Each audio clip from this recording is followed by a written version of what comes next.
My Spotify playlist, my Christmas one, is linked below in the description. It is very festive and will get you in the festive spirit. I have created it. I gain nothing from this other than joy of knowing that you're being festive through something that I've created. So, link below. Also, please subscribe to the channel.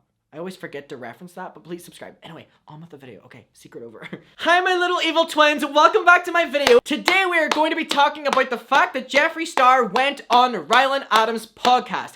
Do you know the Ariana Grande song that's like Count 'em like Monopoly? That's really like all the guest people that Ryland has had on his podcast. Like, he has a guest, but he's had Trisha, he's had Shane, he's had Jeffree. Like, they're really getting them all on, which doing that like so soon into your podcast, like, okay, normally you get like a foundation with you and your co-host and then you start introducing people, but okay. Oh, and Morgan too.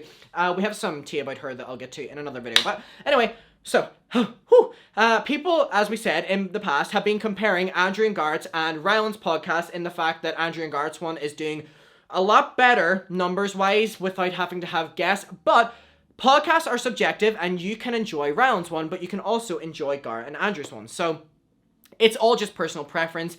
Personally, I enjoy Garrett and Andrew's, and I don't particularly enjoy Ryland's, but that doesn't mean that you can't enjoy Ryland's. So, it's actually really interesting that I'm going to be linking below, by the way, the entire episode podcast from Ryland's that I'm going to be referencing and watching a clip from in today's video. You can go watch it. You can't say I'm not nice.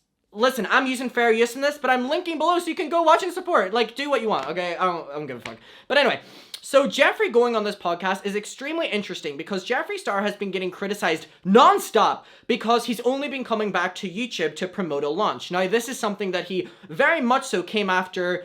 What's her name? Jaclyn Hill for doing the same thing years ago, and he was like, oh, I could never imagine just using my fans for whenever I need them to do a drop. Because that's literally what Jeffree Star has become this year. He doesn't post videos unless he has a release. And most of the videos he's been posting have just been releases, like, you know, release drops and the makeup or whatever. So people have not been eating that up, and I remember he addressed it and he was like, hey, before everything, I'm a brand owner, which is funny because a couple years prior he said before anything, he's a content creator. So, very conflicting narrative here, Jeffree, but so him to go on Ryland's podcast, especially in the climate with Jeffree and Shane, just in general with their public perception, is a bit ballsy. Now, Shane went on Ryland's podcast before Jeffree went on it. I mean, maybe that was just the biggest public blow that Shane would go on first because as we know, Shane has been silent where Jeffree hasn't. So, in doing that, it was more shocking when Shane went on it than Jeffree. But I honestly just thought Jeffree was just going to mind his own business for the next couple of months and do a couple drops, and whenever he needs drama again, he would do more. But as we know, Jeffree, again, has been getting involved in drama. Remember a couple days ago, whenever he got involved, he literally inserted himself into the Trisha Paytas James Charles drama on a Snapchat story. And he was like screaming at the phone. He was having the biggest anger issues ever. And it was like, damn, ma, when is it that serious? So anyway, long story short, Jeffree still needs drama, and Jeffree is on the podcast, and he is talking about the drama that happened this summer. Now, this is actually one of the first times we've heard him speak about it in the detail that he has. He's kind of referenced it in his apology video and other things, but he's never really, from our point of view, taken it seriously. He's just kind of said that it was another people just jumping bandwagon hating him like they do every single year, and he never really took accountability. And also, one thing, this is kind of me in Shane's defense right now, Shane was getting the worst blow from the public. Like, he was getting everything piled on him, and Jeffree was really slipping away because Jeffree said nothing online. Shane was doing all these rants, these Instagram stories, these tweets, these videos. Jeffree was silent, remember? He was like buying his friends' cars and he was silent. He was seen taking pictures with fans. Then he did that apology video, the doing what's right. And he came back and was like, I can't believe people think my silence was anything but support for Shane. And it's like, yeah, clearly you were just trying to distance yourself. And then you're like, oh my God, bestie. Hi, bestie Shane. I'm back. So that means that Shane really probably helped Jeffree's image a lot because the focus was shifted on him. And remember the big story of Delangelo's video? That really was a bigger hit towards Shane. And the Jeffree one was really big that Delangelo did too. But that Shane one, because he was doing stuff in the moment, there was more for Delangelo to talk about in present time as well. So Jeffree really escaped a lot of the immediate biggest public backlash while Shane got it. So hearing him talk about it now is interesting, especially hearing it with Ryland. Because as we know, Ryland was involved in the drama because he's Shane's fiance and he was part of that infamous Instagram Live. You know the one I'm talking about, the one where he was literally screaming at the TV screen about how Taddy's a manipulator and a liar. And Ryland said in it, get off live. So Ryland was actually looking out for Shane in that argument where he probably foreseen what was going to happen, which is what did happen, the backlash from that. It really did not help Shane at all. So again, interesting hearing them talking about what happened.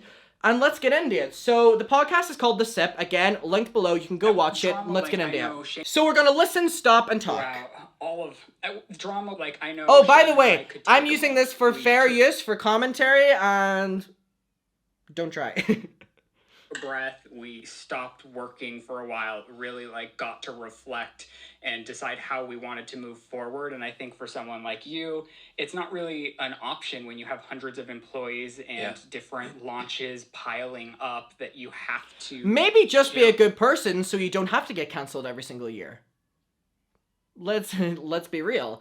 Oh, and Jeffree, allegedly those COVID relief funds that you've been taking out to pay your employees, when we know you have so much money to start with anyway, to just pay them out of your pocket. Allegedly, speculation, in my opinion, based off articles like fucking all these keywords, but you know what I mean? Those employees were seemingly doing fine with the relief funds, allegedly. Or you were paying them with your own money, but I'm just throwing in multiple different options that people are saying. On. Let's talk about it. How did you push through? And I mean, He's like blunt. I went on a 30-day medical leave, and I came back. No, it was, it's crazy because you don't just get to. I couldn't just like turn off my brain and walk away. Not that I ever wanted to do that, but I think when everything happened this summer, it was just all so crazy. It was just a lot. It was so mentally draining and crazy, and it was traumatic. Mentally draining and crazy, and it was traumatic. Now, keep in mind, the argument I want to bring up is, what did James Charles go through? The reason y'all were going through that was because people were speculating your involvement in the demise of James Charles in 2019. The 19-year-old who was almost drove to ending his own life because of all of the backlash he was getting, losing millions of subscribers, death threats, harassment, everything. So that's why I'm personally... Oh, and you can't say that they were... No, there's no proof that they were involved. It was all behind the scenes, whatever. Remember Jeffree literally tweeting harassment at James Charles's brother? Tweeting harassment about James Charles, jumping on all this, congratulating Taddy after her Bye Sister video on every single subscriber milestone. And Shane Dawson did the exact same thing. Shane Dawson, whenever the Bye Sister video came out, tweeted and was like, all drama aside, these vitamins are the best thing ever, promoting Taddy. Like, they were both making their point very clear. And this along with the Conspiracy Palette where they made that short film or documentary, whatever the fuck it was, it all revolved in the trailer around the drama with Taddy and James. So it's hard for me to sympathize with Jeffree here when he's saying about all the things he was getting whenever he sat back, watched it happen to a 19-year-old, and then jumped on it so it would happen even more at a higher quantity to a 19-year-old. Now, let's make that argument clear. And Shane Dawson saying that he knew nothing would happen to James Charles and he wouldn't do anything to harm himself because he's too narcissistic, allegedly. It's hard to feel sorry for these two grown men. Okay. I was inspired by all the people on my team that wanted to. Yeah, I think without them, I don't know where I'd be right now, right? Yeah. But my entire. Where would James Charles be? Where would James Charles be if he didn't have the courage to make that video, the No More Lies video? Because until that video, he was ruined. Professionally, personally. And keep in mind, I'm not the biggest James Charles fan, but in that argument, he was completely right. Again, really hard to sympathize with you here, Jeffree. Real hard. Just thinking back, before we continue, to 2019 of May. We all jumped on that, because we all believed it. And Taddy posted the video, them two jumping on it. And it's like, the cocktail mix of what happened... We're so lucky that nothing happened to James Charles.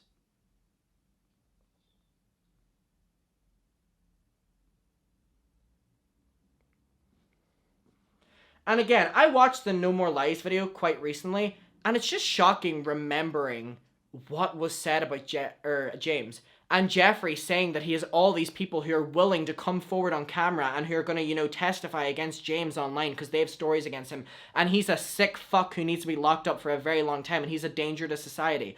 That's why I don't feel sorry for you at all, Jeffree. Okay? You dished it and now you were getting it back. And you were getting it back at a way less degree because you went silent and it all went to your family and your friend, Shane Dawson. There's no denying that. But let's go on. Me, and they're like, were showing their love and how they really believed. They just in want to me. make money off you, And we've been Jeffree. creating so many ideas for for years. There's some formulas. So that they've these been people creating think we- so many new ideas, like new show-stopping ideas, which cremated palette, ogre palette, and whatever the new one's called.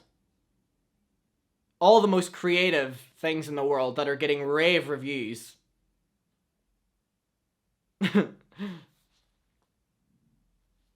Anyways. years.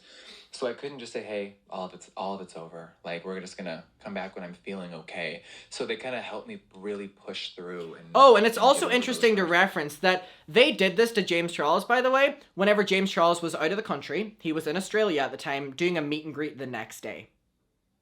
In a hotel room by himself. So it's real hard, again, to, like, you're surrounded by all these people. James Charles was surrounded by no one, in a hotel room, alone. Meet and greet the next day, work obligations. But you're like, oh, I had to come up with so many ideas. Oh, how did I do it? Like, please. Oh my god. feelings, but it was rough. Yeah. I You think know? there's also something that's really easy to forget when you're being attacked on such a public scale by so What is it, many Queen? people. That there's also a huge amount of people who love you. Yes, and And for you- some reason yeah. you forget. It's so easy because they're not as loud because they get shut down or whatever. But It's scarier to defend as well. yeah, I completely disagree. The Jeffree Star fans and the Shane Dawson fans were probably the most toxic, up until now as well, of this entire thing.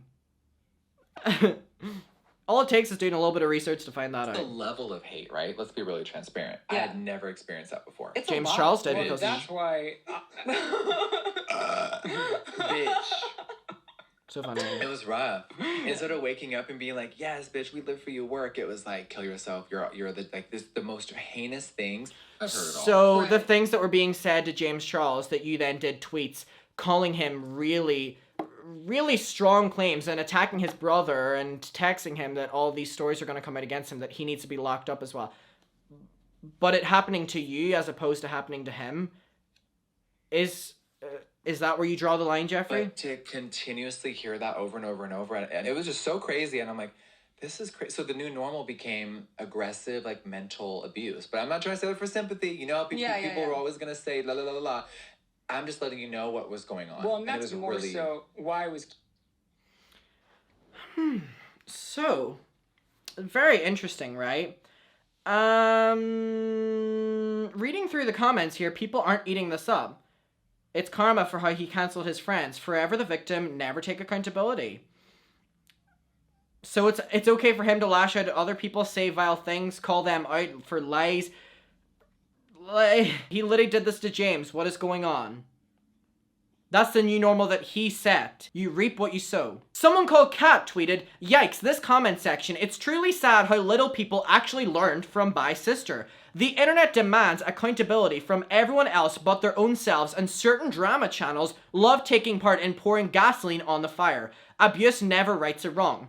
Kristen responded and said, "Funny how you bring up Bye Sister when the man involved who was being interviewed was one of the biggest players in it. He literally called James Charles a predator and said that he was a danger to society. But yeah, let's blame the drama channels." So, Kat responded, YouTube had to step in, which they don't often do. And someone called Yikes responded and said, "Jeffree Star isn't above this behavior, let's get it clear, and actively fueled the fire with his viewership. He used his platform to bring attention to someone he doesn't like to have his rabid fans attack them.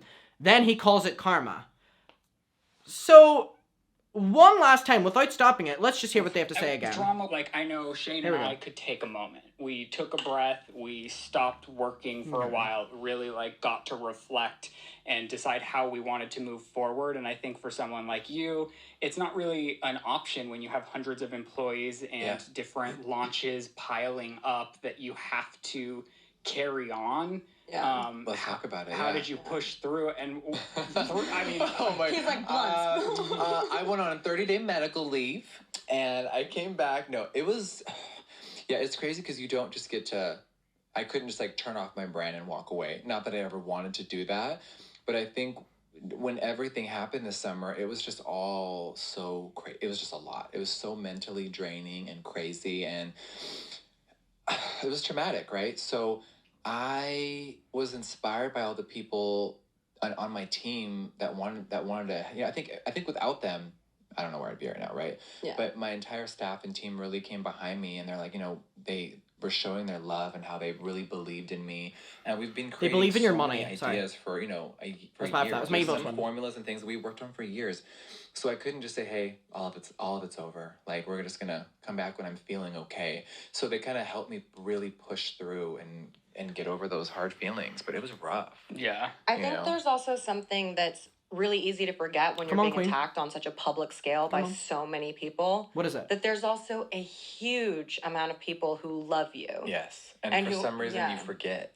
It's so easy because they're not as loud because they get shut down or whatever. But It's scarier to defend as well. yeah, It is. And I guess the level of hate, right? Let's be really transparent. I Yeah. had never experienced that before. it's a lot. Well, Bitch. that's why. Bitch. It was rough. Instead of waking up and being like, yes, bitch, we live for your work, it was like, kill yourself. You're the most heinous things. I've heard it all. Right. But to continuously hear that over and over and over, and it was just so crazy. And I'm like, this is crazy. So the new normal became aggressive, like mental abuse. But I'm not trying to say that for sympathy. People were always going to say, la, la, la, la, la. I'm just letting you know what was going on. Well, and that's it was more so why I was. Okay, so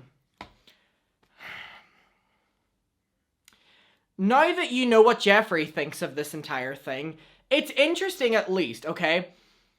I don't think anyone should be getting abuse. I literally don't think that anyone should be getting death threats. I don't think that anyone should be getting harassment at that level.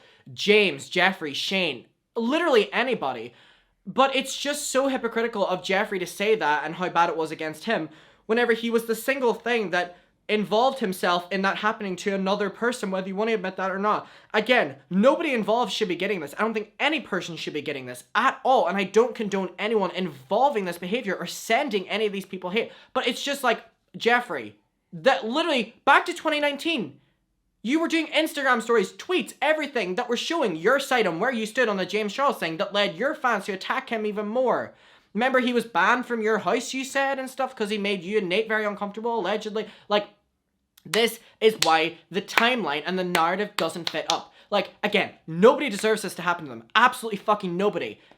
And I want to make that very clear to my audience. But Jeffree Star using that time on the podcast to say about how, like, this was the worst thing and he's never dealt with this before. And it's like, Jeffree, please evaluate that this is what you encouraged, whether you want to admit it or not, to happen to James Charles. You have very aggressive fans. You have very loud fans. You have very act on the moment fans, like you do as well. Like, you literally act on the moment and you could be classed as aggressive. So of course this was what was going to happen to James Charles, and you witnessed it happen. Your series with Shane, the trailer was about the drama. So it's really hard to take you seriously in this, because you let this happen to a 19-year-old. And age really shouldn't come into it that much whenever it's about, like, death threats and receiving all this harassment. But yeah, I'm gonna say it. You let this happen to a 19-year-old. So you can have your own opinion on that. This was just me blabbing what I thought about it and what I continue to think about it. It just seems really extremely hypocritical. And here's my thing. I would probably care less about Jeffree doing this if he had referenced, and yeah, this happened with James, and I did this, I tweeted that, I did this Instagram story, this led this to happen to James Charles. And I now know that that is so bad, and I feel so sorry, and I truly take accountability and apologize to James, because I know from experiencing it myself how horrible it is. That's what you say in that. You don't make it all about yourself and how this has happened to you and the worst thing ever, because you saying you're surrounded by people, James Charles wasn't. Hotel room alone in a country that he doesn't live in, just like, and he had a meet and greet with hundreds of thousands of fans the next day.